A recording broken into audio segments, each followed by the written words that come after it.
Bonsoir à tous. Info politique en direct sur Télé Créole. Quelles études après le bac? Après la galère pour avoir le bac, c'est la galère pour suivre dans de bonnes conditions des études universitaires, bourse, logement, mobilité. Autant de questions à répondre, autant de dossiers à remplir. C'est ce que propose le Conseil général dans ces domaines. C'est ce que nous dira la présidente du Conseil du département, qui est ce soir notre invitée. Nassima Dada, bonsoir. Bonsoir. Alors, c'est un paradoxe. Il y a des aides. Ce qui manque, c'est l'information et la communication, apparemment. Je pense qu'aujourd'hui, les étudiants sont quand même au courant des différents dispositifs qui existent au Conseil général sur des aides apportées aux étudiants. Parfois, par contre, ils s'y prennent en retard. Et c'est vrai que la campagne pour l'année universitaire va être clôturée au mois de septembre et que nous invitons donc ceux qui n'ont pas encore passé le baccalauréat de s'y prendre à l'avance pour ne pas rater la demande de bourse départementale. On va y revenir. Yvan Rouge, bonsoir. Bonsoir. Alors, pour le rédacteur chef du journal de Kikanou, c'est un paradoxe de voir que finalement, il y a des aides, mais l'information et la communication, c'est quelque chose qui a du mal à passer.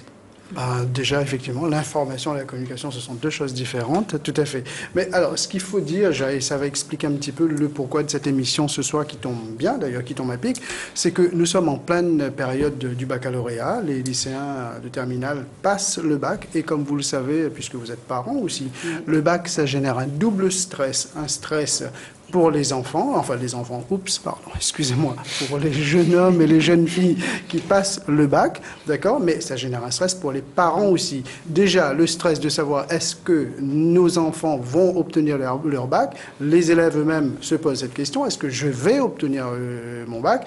Et l'autre stress, c'est que c'est après le bac, une fois qu'on a fêté la réussite, c'est super, c'est mon enfant réussi, etc. Donc, deuxième préoccupation, il va faire des études ici, à La Réunion, ou en métropole.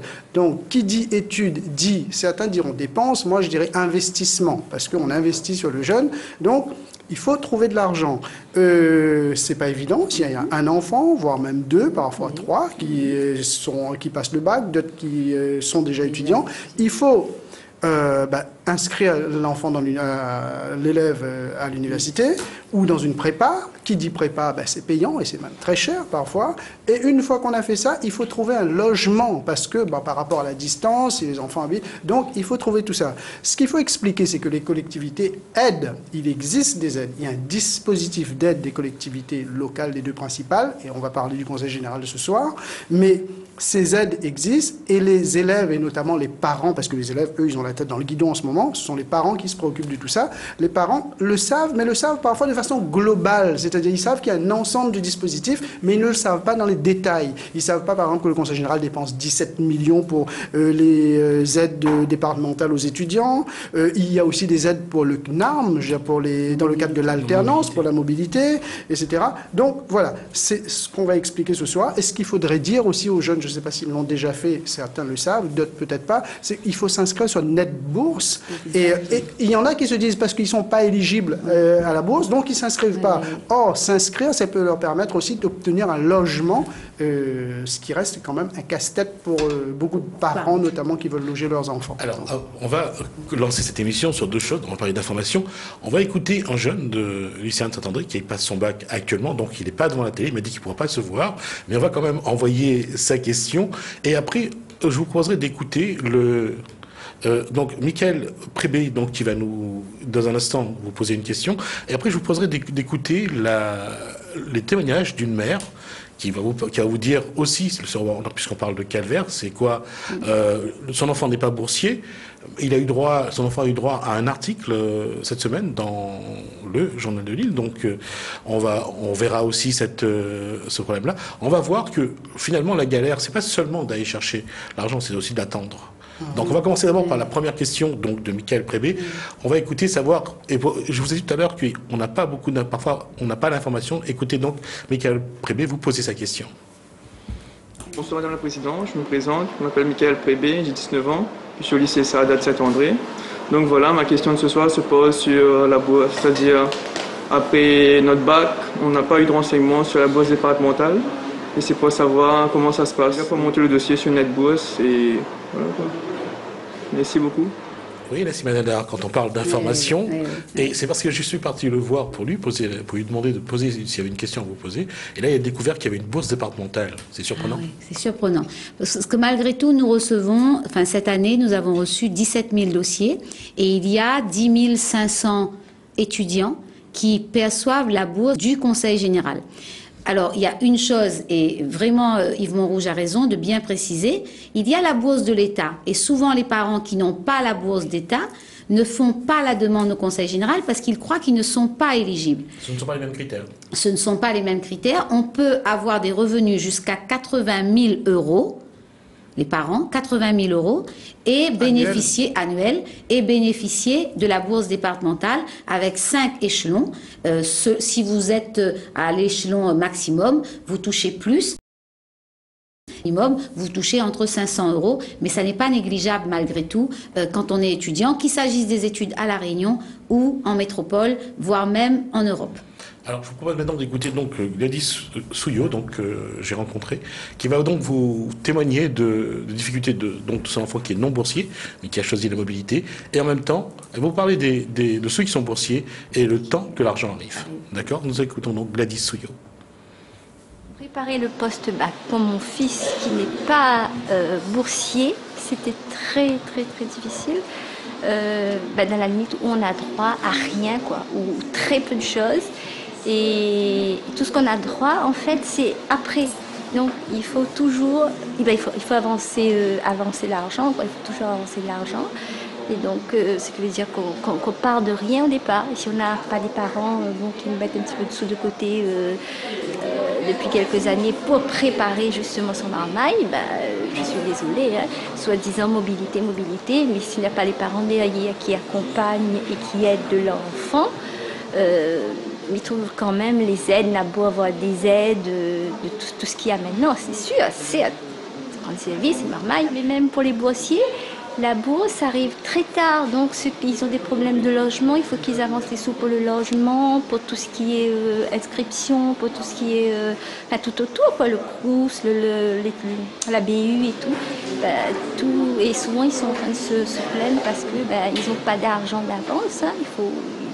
Il faut qu'ils prévoient tout ça et c'est ça qui est dur. Et surtout quand comme je vous dis, hein, quand on n'est pas boursier, il faut aller taper à toutes les portes, essayer de trouver une petite faille par-ci, une petite faille par-ça. Ah, on a droit à ci, mais on n'a pas droit à ça. Ah, si, on a droit à ci, mais donc pas à ça. Mais vraiment, il faut aller taper partout. Donc on n'a pas eu grand-chose. Uniquement les aides, en fait, ceux qui sont... Il n'y a pas de critères quotient familial, là, qui s'appelle ça. Donc il y a 2-3 petites aides comme ça où ils ne demandent pas le critère familial, le quotient familial. Donc c'est ça, c'est uniquement ce qu'on a eu. Mais sinon, le reste était difficile. Voilà. Au moins, elle a le sourire malgré ses soucis. Juste pour rappeler, donc, vous pouvez donc poser vos questions en direct ce soir à la présidente du Conseil général. Et je vais me retourner parce que je n'ai pas vu le numéro de téléphone s'afficher. 0262 566 566. Nassima Nadar, on revient là-dessus. C'est vrai, ça reste un problème. Mais surtout, ce qui est surprenant, comme vient de dire cette dame, on parle de réforme territoriale. À quand un guichet unique pour les étudiants? Ça fait des années que je pense que le monde étudiant, comme ceux qui sont sur la mobilité, demandent à avoir un guichet unique. On a fait tellement de réunions, mais chacun veut garder ses prérogatives et personne ne veut vraiment se réunir. Je voudrais juste dire que le témoignage de madame est important. Parce que c'est vrai que même quand la bourse existe, la difficulté, c'est de faire partir l'enfant. Donc, parfois, le billet d'avion est payé, mais ça prend quand même du retard et le jeune est obligé d'arriver en avance pour son inscription et il y a des retards pour le versement de cela. Et le premier montant de la bourse arrive au premier trimestre. Pourquoi? Parce qu'il faut justifier du certificat de scolarité afin que la bourse soit versée pour bien être sûr que l'enfant ou le jeune soit inscrit. C'est la demande que la payeuse départementale fait. Alors, c'est vrai qu'il faudrait trouver un autre système. Nous réfléchissons à une avance qui pourrait être faite par l'antenne de Paris sur des étudiants en métropole. Alors, il y a la bourse et il y a les frais de scolarité élevés. Normalement, vous pouvez, si vous êtes dans une école où les frais sont élevés, parfois jusqu'à 6 000 euros, bénéficier également de l'aide du Conseil général qui paye, vous payez les frais d'inscription normales et nous pouvons vous apporter jusqu'à 1 000 euros ou 2 000 euros pour payer les frais de scolarité. Tout ça, ça coûte très cher. Et elle a raison aussi de dire qu'il faut également payer des avances de loyer, qu'on demande une garantie et que tout cela, ça crée un stress supplémentaire chez les parents et l'envie, au fond, d'abandonner un peu en cours de route, juste après le bac. Et il faudrait effectivement avoir un guichet unique pour que tout soit pris en charge et que le jeune, en partant, il ait déjà un petit pécule en poche pour ne pas galérer. Et avant d'aller au standard, puisqu'il y a déjà du monde, la question finalement c'est toujours de savoir comment savoir qu'est-ce qui existe comme dispositif, à quoi on a droit, donc l'éligibilité. Et ça, pour l'instant, avec ce millefeuille administratif et c'est aussi ce problème politique, il y a du mal à savoir. Je pense qu'on pourrait résumer quand même, si tout à l'heure, quelques grandes lignes pour donner. Voilà, il y a eu des campagnes de publicité. Il y a eu des dépliants distribués dans les lycées. Mais il y a quelques grandes lignes. Et qui s'occupe de quoi? Il y a la continuité territoriale. Même un étudiant qui part peut mobiliser la continuité territoriale. Il y a le surplus du billet d'avion qui peut être pris en charge. Il y a la prime d'installation payée par le Conseil général quand il s'inscrit pour la première fois. La bourse départementale avec 5 échelons. Et il y a également les frais de scolarité élevés. Voilà toutes les aides que nous pouvons donner à un étudiant. Nous parlerons du logement après. Voilà. Et ça, c'est le Conseil général. Après, même si c'est pas nous, la région a aussi des aides qu'on accorde à ceux qui font un diplôme. J'ai un trou. Quand on passe c'est après le bac plus 5. Pour le doctorat, voilà. Master, c'est aussi pour nous, Conseil général. Les doctorants, c'est la région. Donc, si vous êtes doctorant, vous demandez à la région, mais il semblerait aussi qu'il y ait d'autres petites aides qui ont été mises en place. Ça, c'est pour les étudiants. Et puis tout à l'heure, nous parlerons de la mobilité qui concerne d'autres domaines, notamment l'apprentissage. Je m'excuse, on va prendre l'appel en attente. Allô, bonsoir. Allô, oui, bonsoir. Excusez-moi Bonsoir. de vous déranger. Donc, bonsoir tout le monde. Bonsoir. Donc voilà, je me présente. Je suis auto-entrepreneur dans le domaine de la culture. Je suis actuellement en formation BPGEPS et je suis reconnu travailleur handicapé également. Et à côté de ça, vous avez quel âge j'ai reçu aucune aide financière, notamment même avant la création de mon entreprise et même pour financer notamment la formation BPGEPS qui s'élève à plus de 7 000 euros. Monsieur, vous avez quel âge 38 ans, bientôt. D'accord, merci. Donc, vous êtes donc reconnu comme travailleur handicapé. Est-ce que vous pourriez nous rappeler, c'est quoi votre école? C'est comme mon école, c'est-à-dire... Non, je ne vais plus à l'école, justement, je suis dans la vie active, moi. C'est ça. D'accord. Donc je suis auto-entrepreneur, à mon compte. Et donc voilà. Vous demandez quoi comme... Je trouve un peu aberrant, parce qu'on est obligé de se battre pour essayer de s'en sortir. Et on entend à la télé qu'il y a des aides, mais c'est que les aides en lien avec les jeunes. Et bon, et pour les chercheurs d'emploi, même pour les auto-entrepreneurs, vu que moi je viens juste de débuter dans l'activité. Donc, et puis bon, j'ai une aide de nulle part, même étant reconnu travailleur handicapé, j'étais obligé de le faire, donc voyant le contexte économique également, parce que je voyais que il y avait aucun débouché, tout ça, donc je me suis pris en main par moi-même, donc pour essayer de m'en sortir, donc dans la société, quoi, simplement. Concernant la formation, normalement vous êtes aidé. Oui, la région. Normalement on dit. Mais la réalité est toute différente parce que là je me retrouve à payer plus de 7 000 euros, donc le coût de la formation, et ça c'est à ma charge et ça c'est un peu lourd parce que j'aurais plus de 500 euros par mois alors que déjà que je touche pas grand chose. Déjà, je sais pas. On va essayer de vous répondre au moins sur la formation des travailleurs handicapés. Oui. La formation relève et de l'État et de la région. pas du Conseil général.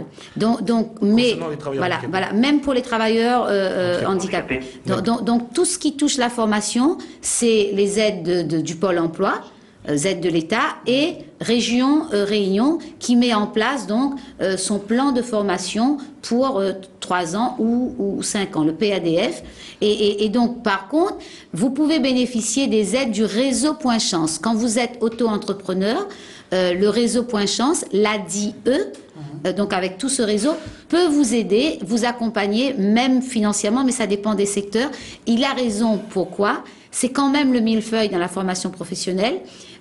Vous pouvez avoir des aides de la Chambre de commerce selon l'entreprise, de la Chambre des métiers selon le secteur, de la région, de l'artisanat. Et s'il s'agit d'une première entreprise, c'est aussi la région. Mais auto-entrepreneur, c'est vrai que c'est encore la galère et c'est encore Concernant les aides de façon générale, les aides du Conseil général pour les personnes porteuses de handicap, il faut préciser qu'il y a une émission le mois dernier qui était consacrée spécialement à ce thème. Ce soir, ce sont des aides consacrées aux étudiants, les aides du Conseil général. Pour dire aussi, pour revenir, juste pour répondre Mais bravo à ce monsieur, à 33 ans de lancer... 38 ans. 38 ans. Dire aussi quel secteur d'activité, parce que c'est important qu'il sache, qu'on sache aussi quel secteur d'activité dans lequel il avance, parce qu'en fonction, comme on l'a dit, l'artisanat, le commerce ou le numérique, le multimédia, ce n'est pas les mêmes... Ce ne sont pas les mêmes interlocuteurs et les mêmes collectivités, c'est vrai. Les mêmes sources d'aide. On prend l'appel suivant. Allô, bonsoir. Allô, bonsoir. Allô. Oui, bonsoir, madame. Oui, bonsoir. Après, pour avoir une question avec Madame Danda, je voudrais savoir comment faire pour avoir un rendez-vous avec elle. Je vais vous donner un numéro de téléphone. Vous appelez Marie-Annick au 02 62 90 30 35, mais laissez vos coordonnées au standard. Mais laissez vos coordonnées et votre nom au standard. Attendez, 02 62 90 30 35. Oui. Et vous laissez aussi votre numéro standard, comme ça, dès la semaine, s'il y a un petit créneau, on essaiera de vous caler un petit rendez-vous. Ça concerne une aide... Parce que j'essaie de vous appeler plusieurs fois, ça fait bien un mois, et il n'y a pas moyen d'avoir rendez-vous avec vous. Alors je voudrais comprendre. Il y a tellement de demandes de rendez-vous qu'il n'y a pas que la présidente qui reçoit. Parfois, on vous oriente vers un collaborateur, parfois vers le conseiller général de votre secteur, de votre canton. C'est pour ça qu'on ne vous donne pas, parce que parfois, voilà, c'est ça la difficulté. On va écouter ce que vous allez dire, madame. Allez-y. Voilà, moi j'ai eu un problème, j'ai fait la grève de la faim aussi concernant mon petit-fils et j'essaye d'avoir un rendez-vous avec vous justement à cause de ça, parce que personne ne veut écouter, veut voir les preuves qu'on a. Quel est le problème que votre petit-fils a eu ? Une enquête favorable en notre faveur. Et ce que je ne comprends pas, c'est que maintenant les assistantes sociales, maintenant qu'on fait appel, on n'entend plus parler de personnes. Mais madame, votre petit-fils, c'est-à-dire on vous a enlevé la garde de votre petit-fils, c'est ça? Oui. Que j'ai élevé depuis l'âge de 9 mois, maintenant il a 7 ans et demi. Mais vous avez fait appel parce que celui qui décide, c'est le juge. Celui qui décide de donner la garde ou de l'enlever, ça n'est pas l'assistante sociale, c'est le juge. L'assistante sociale doit mettre en œuvre, il prépare les dossiers et après il met en œuvre le suivi quand l'enfant est placé ou dans un foyer ou dans une famille d'accueil. Mais c'est vrai que même l'autorité départementale ne peut pas agir pour vous redonner un enfant. Ce n'est pas de mon autorité, ça relève de la justice. Voilà, ça relève de la justice. Je suis d'accord avec vous. Je pense que aujourd'hui, il y a eu quand même des enquêtes sociales qui ont été faites. Les assistantes sociales nous ont dit, enfin surtout la responsable nous a dit, vous inquiétez pas, on va faire appel en même temps que vous. Elles ont été menacées, donc maintenant personne ne bouge. Donc je voudrais savoir à peu près pourquoi et comment. D'accord. Là, ça va être un problème qui va devenir très privé. Madame, ce que je propose, c'est que vous laissez vos coordonnées au standard. Comme ça, les services prendront contact. Et même pas la présidente. Je préfère être honnête avec vous. Si vous avez demandé un rendez-vous par rapport à ça, on ne le vous donnera pas avec la présidente. Pourquoi? Pour ne pas interférer entre le travail de la justice et le travail social. C'est pour ça. Merci madame, on vous souhaite bon courage. Bon courage en tous les cas. L'appel qui est suivant. Allô, bonsoir. Allô. Allô, bonsoir. Bonsoir. Oui, bonsoir. Bonsoir madame. C'est bien à moi là? Oui. Oui, c'est à vous, madame. Oui, je voudrais savoir, s'il vous plaît, c'est pour ma fille. Elle va faire ses études en Belgique. Oui. Et normalement, elle a fait la demande avec l'ADO. Mais je voudrais savoir si elle pourrait avoir aussi une aide au niveau du Conseil général. Si c'était, est-ce que ça rentre dans le plan? Bien sûr, oui. D'accord. très Mais dans ces conditions, où est-ce qu'on va? Parce que finalement, quand on est sur le terrain, on nous envoie finalement, on nous fait balader d'une porte à une autre à chaque fois. Alors, si votre fille va en Belgique, je suppose qu'elle va faire des études médicales ou infirmière ou prothésiste ou kiné. Elle a droit à la bourse départementale. Il faut qu'elle aille, regardez le numéro qui s'affiche sur le Conseil général. Il y a donc le net bourse. Dites à votre fille de le faire par Internet. Elle fait sa demande, elle s'inscrit. Et elle peut même avoir la prime de première installation. Donc la prime de première installation. Ensuite, la DOM lui donne une partie du billet d'avion. Donc ça, et après, elle peut avoir la bourse départementale.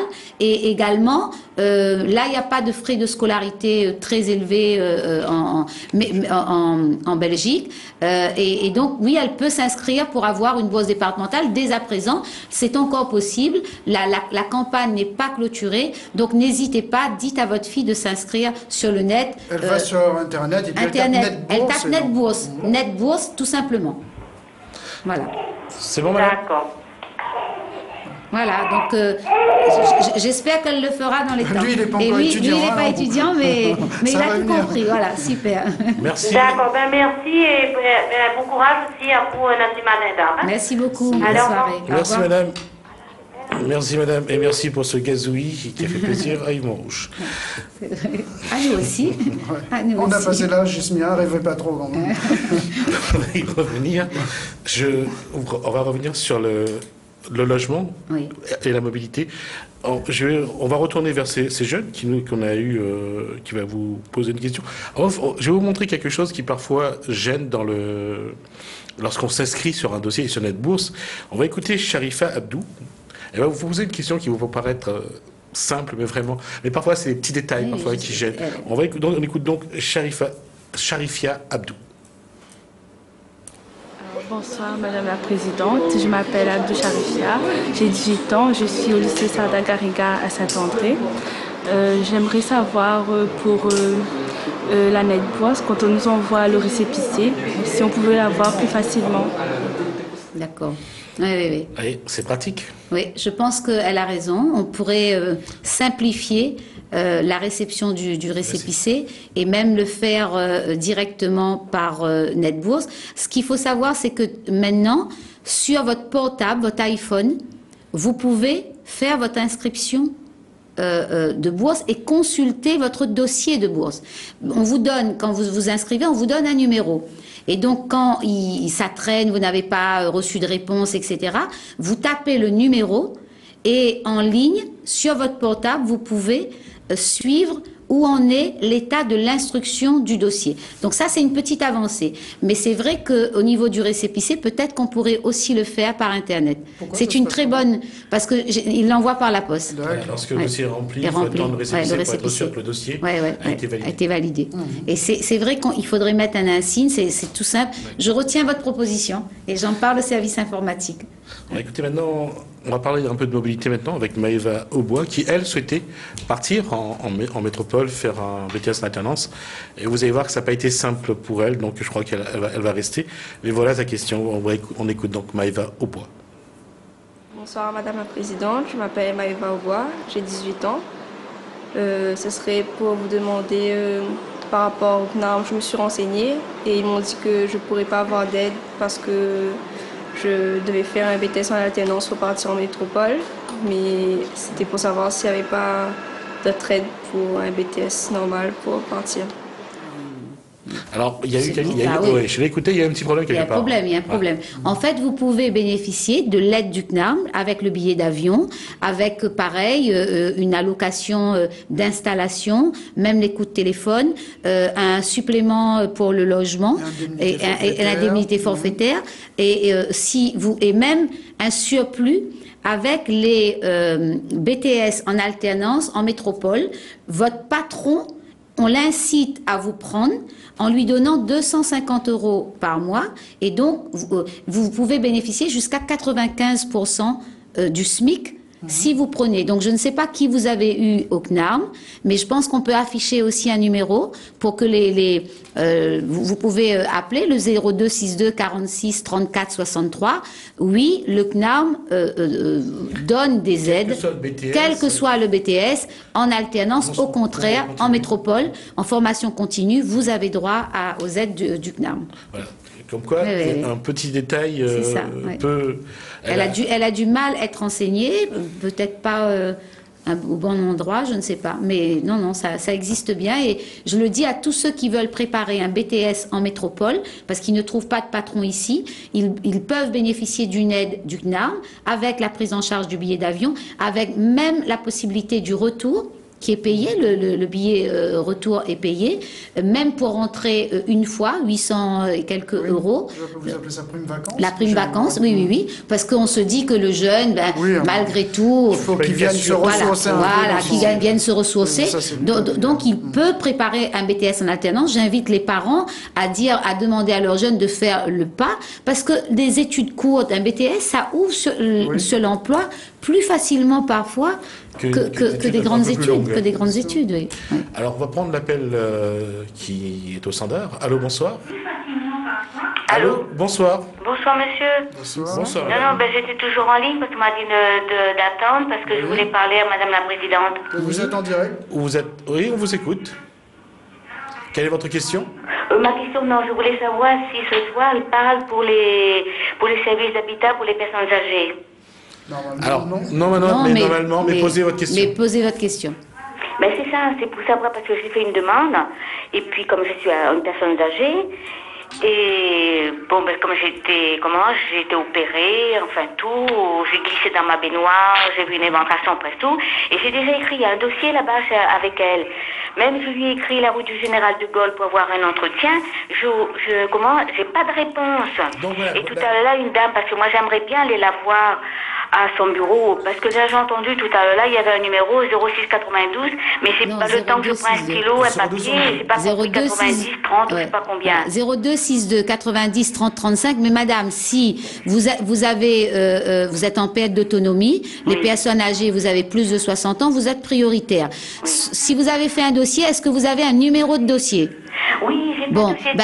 Donnez tout de suite là au standard votre nom, votre numéro de dossier et votre numéro de téléphone, vos coordonnées, et nous allons voir le service habitat pour voir quel est le délai de traitement et on vous rappelle. Je vais vous dire, parce que j'ai eu, par exemple, ils sont venus pour voir tout. Ah bon, c'est bon alors. Ils m'ont envoyé un dossier à la route de Nice avec le service. Oui, c'est ça. Le responsable est venu. Oui. Parce que moi, avec l'assistance sociale, nous, on a pointé pour la salle de bain. Oui. Vous me suivez là? Oui. Bon. Et puis après, quand le monsieur il est venu, il m'a dit, madame, votre société, il y a un problème, vous ne pouvez pas rester vous ne pouvez pas vivre comme ça, parce que pour plus tard, vous allez avoir un problème. J'ai le devis. Non, mais est-ce que la salle de bain a été refaite, madame? Comment? Est-ce que la salle de bain, ils sont venus refaire pour vous? La salle de bain est refaite, ça, il n'y a pas de problème. C'est ça. Oui, la salle de bain. Donc, il s'agit de refaire votre circuit électrique, c'est ça? Oui, c'est ça, parce qu'après, le monsieur, le responsable, il est venu, m'a dit et tout, et après, comme ça, après, il est venu, m'a vu, tout, et puis, arrivé un quart d'heure plus tard, et puis, il me téléphone, il me dit, non, le conseil général ne prend pas en charge. Mais j'ai dit, mais je ne comprends pas, monsieur, vous me dites, je ne peux pas vivre comme ça, un jour, je peux avoir un problème, et puis là, vous me téléphonez, c'est comme si vous me donnez à manger, vous donnez à manger à quelqu'un, et puis vous enlevez l'assiette des mains. Madame, écoutez, ça va être beaucoup plus simple, laissez vos coordonnées, ça rentre dans le cadre de la réhabilitation de l'habitat, c'est aussi une prérogative. Mais c'est vrai qu'ils font rapidement pour les personnes âgées sur la dépendance, les toilettes, les salles de bain, pour permettre effectivement une meilleure autonomie et qu'ils privilégient ça. Donc comme ils sont intervenus, ils ont dû mettre un peu l'électricité en attente, parce que c'est aussi une question de moyens et de budget après, donc voilà, et d'aller plus vite. Voilà. Mais laissez votre numéro de téléphone, madame. On prend l'appel suivant. Allô, bonsoir. Oui, allô, bonsoir. Bonsoir, monsieur. Oui, une petite question. Bonsoir à vous sur le plateau. Bonsoir, monsieur. Oui. Une petite question à Madame la Présidente. J'aimerais savoir si demain, si elle serait élue à la région, est-ce qu'elle continuerait à faire cette émission pour donner des informations au rayonné, quoi. Merci pour votre question, monsieur. Bonne soirée à vous. Madame Nendar, la question l'éclair est simple. Non, mais nous ne sommes pas encore aux élections en disant que les élus, quel que soit le poste qu'ils occupent, c'est la manière de s'occuper de ce poste et comment on envisage la vie politique. Demain, monsieur, la région ne connaît pas, selon la loi, et ça a été voté, qu'au ça, la région, il s'est gagné comme compétence, et qu'au ça, il s'est resté au Conseil général, qu'au ça, il s'est donné aux communautés d'agglo.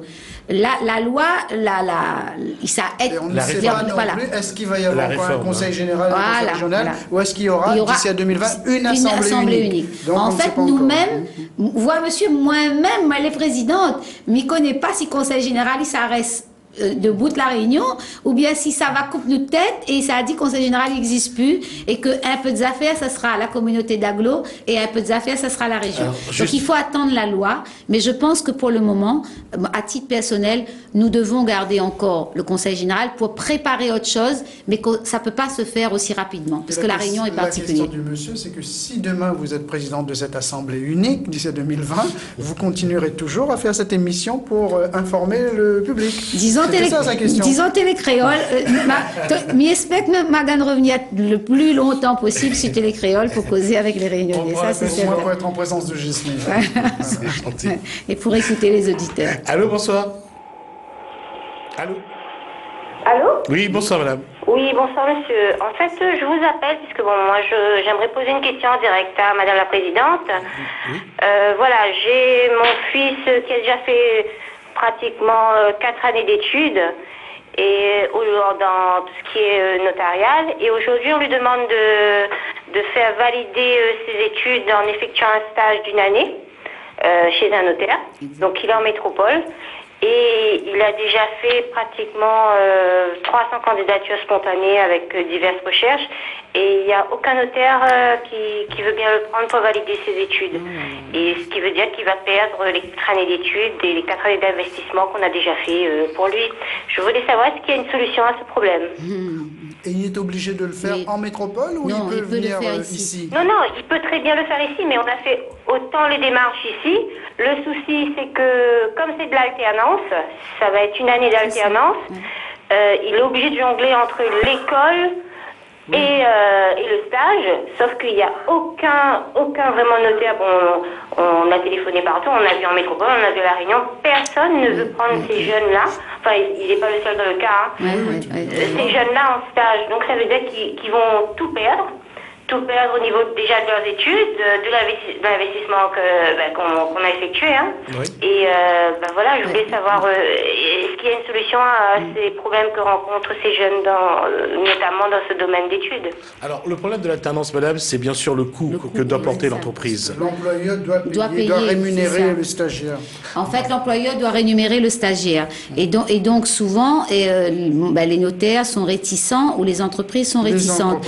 Par contre, madame, c'est vrai, nous les créoles, où maman il a fait des études et on est fiers, on serait fiers d'avoir des notaires, et il y en a quelques-uns et pas suffisamment parce qu'il y a du travail, des notaires réunionnais.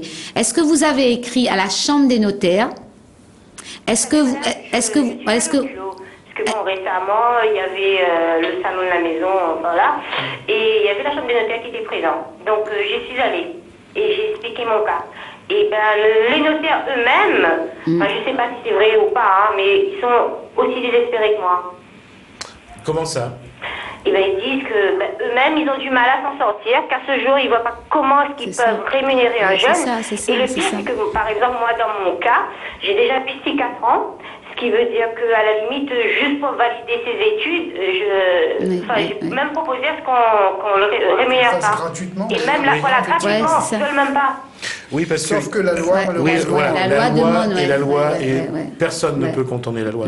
C'est ça.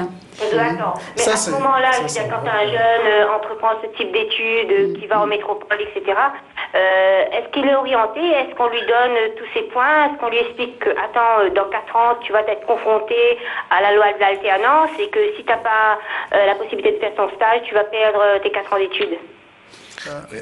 Je pense que oui, je pense qu'on le dit. On comprend votre émotion, mais essayez quand même, madame, et laissez quand même vos coordonnées. Nous, ce qu'on peut faire, c'est qu'on peut faire une lettre d'intervention on peut toujours essayer, appeler la chambre des notaires, se dire qu'il y a un réunionnais, comment est-ce qu'on peut l'aider, parce que voilà, pour qu'il ne perde pas, voilà, pour qu'il ne perde pas ses années. Donc laissez quand même vos coordonnées, madame, le nom de votre fils.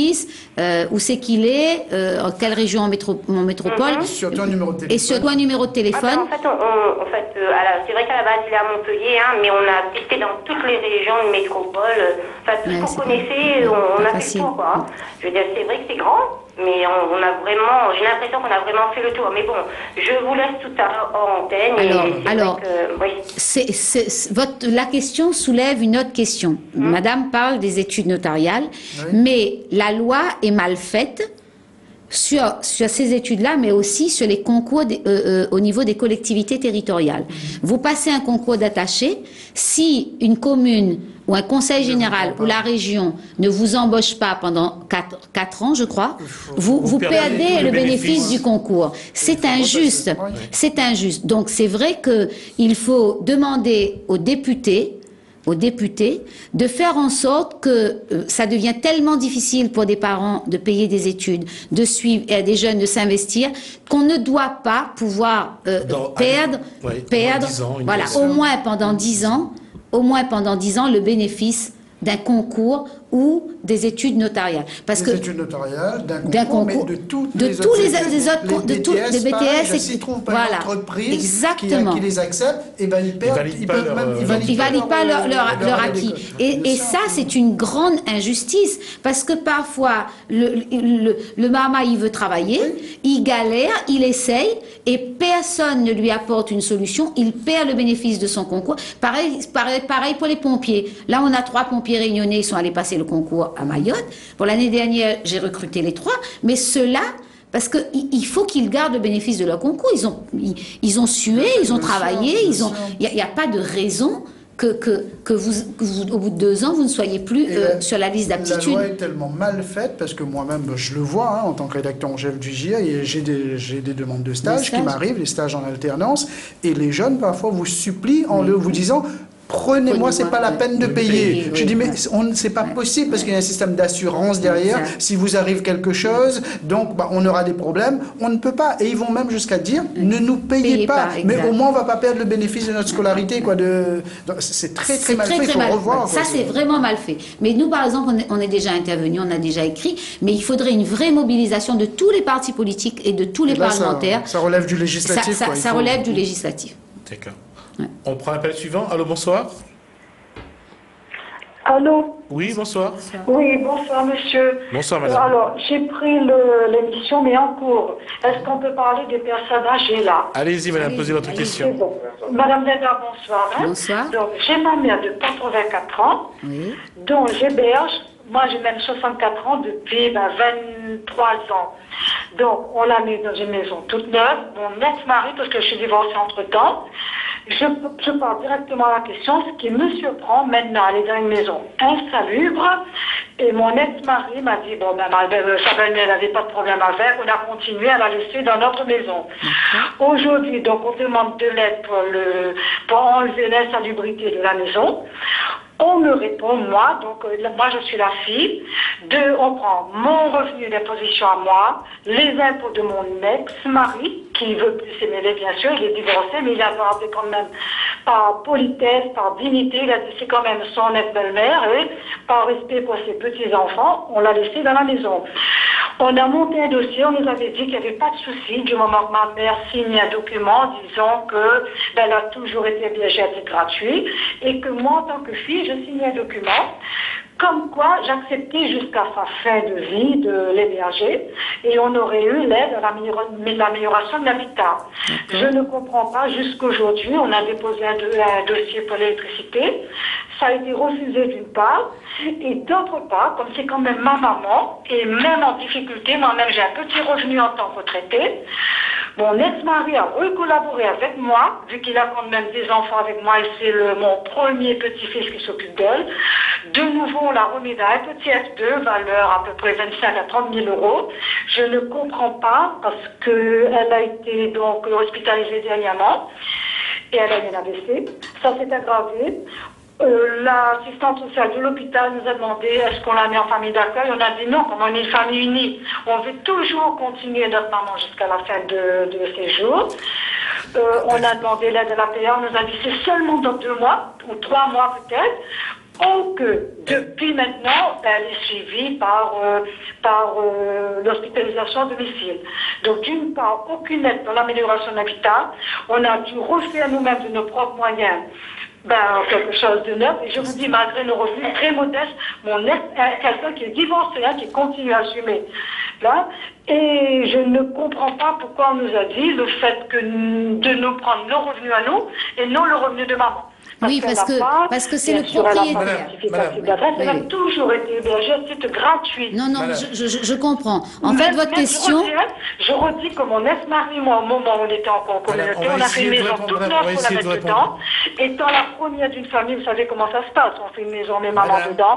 Et toute l'équipe de sœurs, après, il faut les nourrir, loger et tout.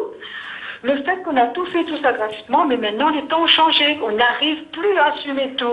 Et on nous rejette à chaque fois disant non, prenez la position de votre mari, de moi, et on me demande maintenant la d'imposition de mon fils, qui est son petit-fils, parce qu'on a fait donation. Madame, est-ce qu'on pourrait essayer de répondre? Non, mais madame, je comprends ce que vous êtes en train de me dire. Première chose, si votre maman a eu un AVC, normalement, elle a droit à son APA en 2 mois, c'est le maximum. Donc, elle devrait déjà avoir eu son APA si la demande a été faite rapidement. Après, quand elle gagne l'APA, c'est payé par le Conseil général, c'est ou bien ou tes enfants ou bien à eux-mêmes, ils donnent à eux du gré à gré et toi, tu aides ta maman. On te paye pour aider ta maman. Par contre, ça, c'est le texte qui a été voté. Et c'est contrôlé par la payeuse départementale. Par exemple, vous faites une demande d'amélioration de l'habitat pour une case. C'est le propriétaire qui est concerné. C'est pas celui qui habite dedans. Nous prend, si un locataire avec l'autorisation du propriétaire, on peut faire. Mais nous sommes obligés, dans ce cas-là, ça c'est pas, de tenir compte des critères du propriétaire. Et donc, par exemple, si le service habitat, l'assistante sociale l'a fait ça, la prend la délibération, la prend ce que la payeuse l'a dit, mais pense pas que là, il y a eu une mauvaise volonté, c'est le respect de la loi. Parce que sinon, il peut faire, selon le revenu, parce que si tu te maries, là, point grand-chose, et que ou la point grand-chose, mais voilà, ton ex-mari, on prend en compte par rapport à celui qui habite. Mais si cette personne habite seule, alors que les enfants peuvent loger, puisque la personne touche la PA, ça c'est la loi. Je pense, j'ai bien compris votre demande. Je pense pas qu'ils ont voulu vous nuire, je pense qu'ils ont dû appliquer les textes. Également que pour cette dame, il y a d'autres dispositifs comme l'aide à domicile. C'est ça. En fait, l'APA paye l'aide à domicile. Soit c'est en gré à gré, soit c'est un service proxime, etc. qui peut venir chez vous pour faire ça. Quel âge de maman Néna, madame? Non, je pense qu'on a raccroché. On a raccroché. Alors on va prendre l'appel suivant. Bon, de toute façon, je pense que vous aurez l'occasion de le voir. Mais je pense que le problème, ce sont les revenus d'éligibilité, les revenus de l'ex-mari. Si surtout il y a 2 cases, par exemple, s'il y en a une case qui met à disposition plus une autre case, c'est la loi, ils prennent en compte... Ce sera donc le propriétaire qui va présenter le projet. Voilà. On prend l'appel suivant. Allô, bonsoir. Allô. Oui, bonsoir. Allô, bonsoir, madame. Oui, bonsoir. Bonsoir, madame Dindal, de monsieur sur le plateau. Bonsoir, monsieur. On parle de la mobilité. On parle des jeunes qui vont faire des études. Ils font des études, ils ont les bac plus 8. Ils arrivent au pays et ils n'ont pas de boulot. Oui, monsieur, votre question. Ils n'ont pas de boulot. Je me demande pourquoi les études. Pourquoi les études? Et ça pose un gros problème. Et la seule chose que je vais vous demander, c'est que je pense que la Réunion est devenue la terre promise de voir tous ces postes occupés par des gens de l'extérieur. D'accord. Est-ce que vous croyez ça normal? Est-ce que pour vous semblez ça normal? Quel département français où il y a autant de basanés à la tête? Ça n'existe pas en métropole. Vous les politiciens, nous, il faut, je sais pas moi, il faut, je ne vais pas vous dire vous bougez, mais ça nous pose un gros problème. Ça nous pose un gros problème. Vous savez, ici, c'est la discrimination. C'est une grosse discrimination dans envers cette population réunionnaise. Et dans tous les endroits, dans les entreprises privées, partout, on dit aux enfants de faire des études. J'ai l'impression que c'est une politique voulue, où on envoie toute la matière grise à l'extérieur, et on est inondé de gens qui viennent extérieur, qui prennent toutes les postes clés. Merci, monsieur. On va pas débattre sur la préférence régionale, oui. Mais il est vrai que la question se pose et je pense qu'en d'autres lieux, à d'autres moments, la discussion se fera. Mais pas ce soir. Je m'en excuse. On va revenir au sujet qui nous occupe. Qui manque à la présidente. Oui. J'ai l'impression de répondre. On va pas rentrer dans ce débat-là parce oui, que... disons qu'il y a un vrai débat à mener sur la régionalisation de l'emploi sans discrimination avec l'ensemble des Français, mais créer des conditions malgré tout pour favoriser à compétences égales, embaucher des Réunionnais, surtout quand une collectivité a investi sur un jeune. Vous voyez, il y a des choses à faire. Patrick Caram, qui était à La Réunion pour le CREFOM, a lancé donc des pistes qu'il avait déjà lancées quand il était délégué interministériel à l'égalité des chances avec Sarkozy.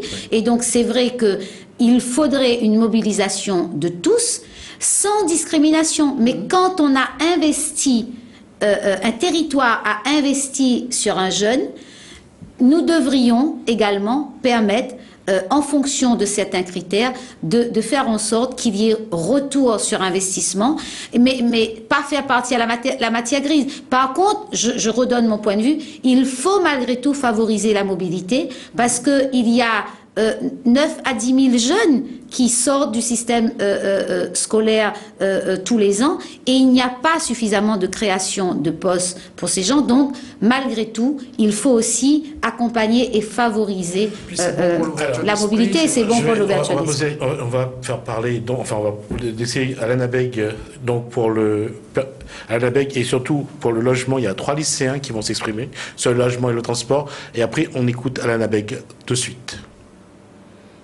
Donc voilà, est-ce que par exemple, si on est accepté au lycée de Sainte-Marie, est-ce qu'on pourrait avoir un logement directement là-bas, une aide pour le logement dans le secteur de Sainte-Marie même, en plus de l'aide du Crous? Et aussi savoir s'il y a des aides pour le transport pour pouvoir aller au lycée. Bonjour Madame la Présidente, je m'appelle Beg Alana, je vais au lycée de Sarda-Garriga à Saint-André. Et ma question de ce soir est, est-ce qu'il y a une aide pour financer le permis de conduire, s'il vous plaît? Merci d'avance. Merci d'avance. Ah, très bien. Alors, des questions concrètes. Si vous faites des études à La Réunion, vous pouvez bénéficier pour le transport de la carte libre circulation. Vous payez 50 € à l'année et pendant toute l'année, vous pouvez gratuitement, pour tous les cars jaunes, aller d'un point à un autre, que ce soit l'université au Tampon, l'université à Saint-Denis ou autre lieu, il n'y a aucune difficulté. Donc 50 €, voilà le numéro pour la carte libre circulation. Ça, c'est, voilà. Par contre, vous pouvez être boursier et toucher 500 € à La Réunion, donc pour cela. Si vous avez moins de 25 ans, vous voulez passer votre permis, vous allez au Conseil général et vous demandez de bénéficier du PAC jeune. Du PAC jeune. Donc le PAC jeune peut payer une partie. Donc, par contre, inscrivez-vous également aux missions locales, mais venez au Conseil général, laissez sinon votre numéro pour que on vous appelle et on vous donne. Donc, le PAC jeune peut payer pour un jeune de moins de 25 ans le permis de conduire, que vous soyez étudiant ou pas étudiant. Quels que soient les revenus des parents. Quel que soit le revenu des parents, c'est le jeune qui est concerné. Et donc, pour l'aider effectivement à trouver une certaine autonomie pour cela. Et le logement, je crois, il a posé une Alors, question sur oui, par contre, si vous habitez La Réunion, vous n'avez aucune aide du Conseil général par rapport au logement. Alors, par contre, il y a également un dispositif que le permet le Conseil général, c'est... Le Conseil général permet aux étudiants qui partent en métropole de bénéficier des chambres réservées au niveau de la CIUP, donc qui est le Centre international universitaire de Paris, dans de très bonnes conditions. Il faut que vous soyez étudiant Bac plus 4, 5, et donc nous avons un certain nombre de chambres. On vous aide en plus à payer le loyer. Vous avez 80 € pour le payer en plus, avec gardiennage, avec TIC gratuit. Et franchement, je suis allée visiter. Ils sont dans de très très bonnes conditions, et puis c'est une cité internationale, il y a des Chinois, des Américains, des Japonais, c'est très très très demandé. La Réunion a la chance, puisque nous avions demandé un quota il y a plus de 10 ans, et nous l'avons gardé. Et ici, il y a un système de CROUS aussi. Et il y a le CROUS, alors oui. Donc vous avez au niveau du CROUS, vous pouvez bénéficier également des chambres universitaires, et puis en métropole, vous pouvez aussi avoir les familles d'accueil et le parrainage de jeunes. Des jeunes étudiants peuvent vous parrainer quand vous arrivez, que vous êtes un peu paumé, etc. Et les étudiants sont payés. Il fait un petit pécule. Et les autres, ils suivent un étudiant pendant une année. On aide aussi, c'est une façon aussi que j'ai mis en place pour aider les étudiants à gagner un petit truc supplémentaire, quoi. Nous prenons l'appel suivant. Allô, bonsoir. Allô? Allô, bonsoir. Oui, bonsoir. Je suis en direct. Vous êtes en direct, vous pouvez poser votre question. Bonsoir. Je vous pose une question à Madame Nadar. C'est moi je suis de Salazie, j'étais sous l'éboulis du 8 mars 2013. Pardon, on n'a pas compris. On n'a pas compris. Est-ce que vous pourriez répéter? J'étais sous l'éboulis du 8 mars 2013. D'accord. L'éboulis. Il y a eu une enquête publique. Je sais que les fonds ont été dégagés. Et quand est-ce que les travaux vont commencer pour que cette route soit sécurisée? La route de Salazie. Laquelle route? Non, Quelle route? Salazie. La route de Salazie. Oui. Route de Salazie, le tournant en Z. D'accord. Tournant en Z. Tournant en Z. Oui, c'est une route. Ça bouge beaucoup en ce moment. C'est une route. Que théoriquement, les travaux devaient démarrer cette année et on ne voit rien venir après. L'appel d'offres a déjà été lancé. C'est une route départementale, c'est une route qui est entretenue par le Conseil général de manière régulière avec l'équipe donc de l'UTR de l'Est, chaque fois qu'il y a les petits galets qui tombent, etc.